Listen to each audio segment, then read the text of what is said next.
ఇంట్లో ఓ చిన్న పిల్లాడో ఉంటారు, 6వ తరగతో 7వ తరగతో చదువుతారు, కాలిమి కాలేసుకుని. ఎవరో ఒక పెద్ద ఆయన వస్తాడు తండ్రి కోసం.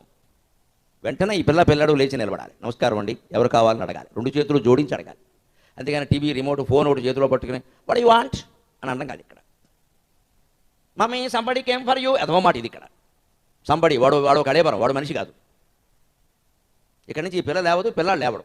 వెంటనే తల్లి తండ్రి వచ్చి గొప్ప పేర కొట్టేయాలి. వెంటనే పెద్దవాళ్ళు వస్తే లేవాలని తెలియదు, అప్పుడు వస్తుంది సంస్కారం. వీళ్ళు ఎవరికి ధైర్యం లేదు, ఎందుకంటే అన్ని ఓన్లీ 1 ఆర్ నన్ ఉంటే ఒక సంతానం, లేదా వాళ్ళు కూడా లేవు.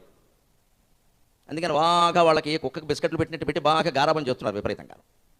వాళ్ళు ఏమనుకుంటారు, చివరికి వీళ్ళు తీసుకెళ్ళి వాడు వృద్ధాశ్రమంలో పారేశారు. శ్రీమద్ రమారమణ గోవిందో హరి. అతి గారాబం చేస్తే అలాగే అవుతుంది. చేయవలసిన పని చేయకపోతే తెగొట్టే ఏర్పట్టుకుని చెయ్యి, నోరు మూసుకుని.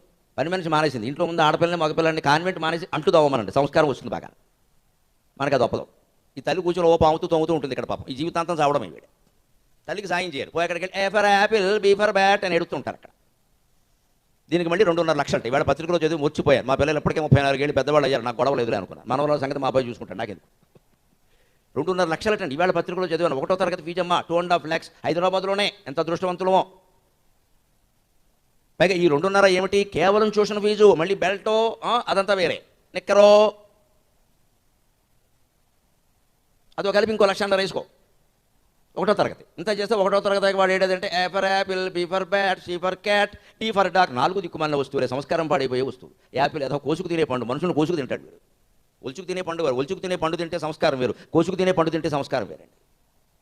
కోసుకు తినే పళ్ళు పెట్టకూడదు, పిల్లలకు ఒలుచుకు తినే పళ్ళు పెట్టాలి. అసలు ఒలుచుకునే అవసరం కూడా లేని పళ్ళు పెడితే ఇంకా మంచిది, సుఖంగా సున్నితంగా పెరుగుతారు. అరటిపండు ఒలిచే విధానం తెలిస్తే సమస్యను పరిష్కరించడం తెలుస్తుందండి. అందుకే సమస్యలను పరిష్కరించే వాళ్ళని ఏమంటారు చూడండి, ఆయన ఏదైనా మాట్లాడితే అరటిపండు ఒలిచినట్టుగా ఉంటుందంట. యాపిల్ పండు కోసినట్టు కోయడం ఏంటి, పీకదా కోసినట్టు. అరటిపండు ఒలవడం నేర్పాలి పిల్లలకి, మనం మొక్కలు చేసి పెట్టడం కాదు ఇక్కడ.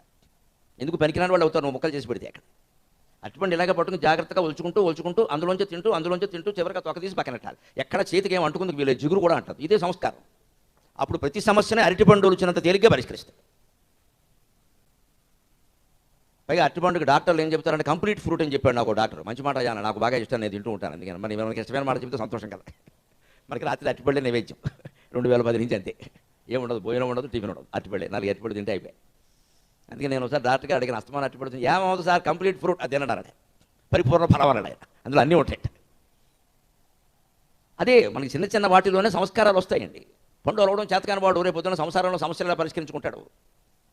వీడు పండు వలిస్తే మొత్తం తొక్క వీడి చేతిలో ఉండి పండు కింద పడింది, నమ శివ, ఇంకెందుకు దుమ్మంటింది. వీడికి వలవడం తెలియదు, ఇంక సమస్యను ఎలా పరిష్కరిస్తావు నువ్వు. అరటిపండు